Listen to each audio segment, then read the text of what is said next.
ಆ ದಂಪತಿ ಕೂಲಿ ಕೆಲಸಕ್ಕೋಸ್ಕರ ದೂರದ ಜಾರ್ಖಂಡ್ನಿಂದ ಬಂದಿದ್ರು. ನಾಗರ ಹಾವಿನ ರೂಪದಲ್ಲಿ ಬಂದ ಜವರಾಯ ಪುಟ್ಟ ಕಂದನನ್ನ ಬಲಿ ಪಡೆದಿದ್ದಾನೆ. ಮಗನನ್ನ ಕಳ್ಕೊಂಡ ಹೆತ್ತವರು ಶೋಕ ಸಾಗರದಲ್ಲಿ ಮುಳುಗಿದ್ದಾರೆ.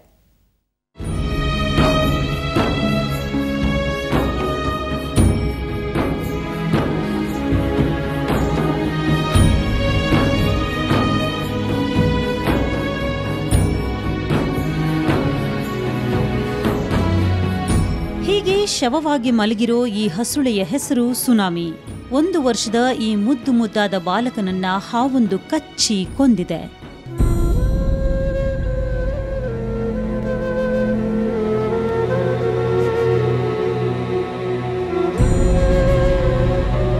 ಜಾರ್ಖಂಡ್ ಮೂಲದ ಜಗತ್ಗಂಜ್ ಹಾಗೂ ರೀಮಾದೇವಿ ದಂಪತಿ ಕೂಲಿ ಕಾರ್ಮಿಕರು. ಬೆಂಗಳೂರಿನ ಎಲೆಕ್ಟ್ರಾನಿಕ್ ಸಿಟಿಯಲ್ಲಿ ಕಟ್ಟಡ ಕಾಮಗಾರಿಯಲ್ಲಿ ನಿರತರಾಗಿದ್ರು. ಮಧ್ಯಾಹ್ನ ಮಗುವನ್ನ ಶೆಡ್ನಲ್ಲಿ ಮಲಗಿಸಿ ಕೆಲಸಕ್ಕೆ ಹೋಗಿದ್ರು. ಅವರು ವಾಪಸ್ ಬರುವಷ್ಟರಲ್ಲಿ ಮಗು ಸಾವನ್ನಪ್ಪಿತ್ತು.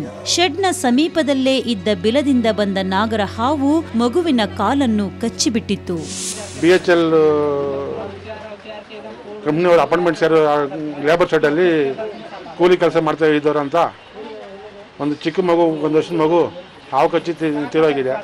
ಸುಮಾರು ಮಧ್ಯಾಹ್ನ 2 ಗಂಟೆಯಲ್ಲಿ ನೋಡಿಕೊಂಡು ಎಲ್ಲರೂ ಸೇರಿ ಅಲ್ಲಿ ಹೋಗಿ ಹಾವನ್ನು ಸಾಯಿಸ್ಬಿಟ್ಟವ್ರೆ. ಕರುಳ ಕುಡಿಯನ್ನು ಕಳೆದುಕೊಂಡ ತಾಯಿಯ ರೋದನ ಮುಗಿಲು ಮುಟ್ಟಿತ್ತು. ಮಗುವನ್ನ ಕಚ್ಚಿಕೊಂದ ಹಾವು ಕೂಡ ಸ್ಥಳೀಯರ ಸಿಟ್ಟಿಗೆ ಬಲಿಯಾಗಿದೆ. ಇಷ್ಟೆಲ್ಲ ಆದ್ರೂ ಕಾರ್ಮಿಕರ ಯೋಗಕ್ಷೇಮ ವಿಚಾರಿಸಬೇಕಾದ BHEL ಕಂಪನಿಯವರು ಸೌಜನ್ಯಕ್ಕಾದ್ರೂ ಸ್ಥಳಕ್ಕೆ ಬಂದು ಪೋಷಕರಿಗೆ ಸಾಂತ್ವನ ಹೇಳಲಿಲ್ಲ. मतलब ड्यूटी पे थे ना, उस समय हम लोग के जाने के मतलब आधा घंटे बाद वो बच्ची मतलब अपने क्या मौसी जो लगती है छोटी बच्ची, उसके साथ में मतलब वहाँ पे खेल रही थी टंकी के सामने. तो वो वहाँ पे बिल में सांप था, तो वही जब शायद उसको देखी होगी सांप को, इसके वजह से वो उसमें पैर डाली, उसी समय उसको काटा. ಎಲೆಕ್ಟ್ರಾನಿಕ್ ಸಿಟಿ ಪೊಲೀಸರು ಪ್ರಕರಣ ದಾಖಲಿಸಿಕೊಂಡಿದ್ದಾರೆ. ಒಟ್ನಲ್ಲಿ ಕಾರ್ಮಿಕರಿಗೆ ಸರಿಯಾದ ವಸತಿ ಸೌಕರ್ಯ ಕಲ್ಪಿಸಿದ್ರೆ ಈ ಅನಾಹುತ ಸಂಭವಿಸ್ತಾ ಇರಲಿಲ್ಲ. ಕ್ಯಾಮರಾಮನ್ ರವಿಕುಮಾರ್ ಜೊತೆ ಆನೇಕಲ್ ಮಂಜುನಾಥ, ಸುವರ್ಣ ನ್ಯೂಸ್.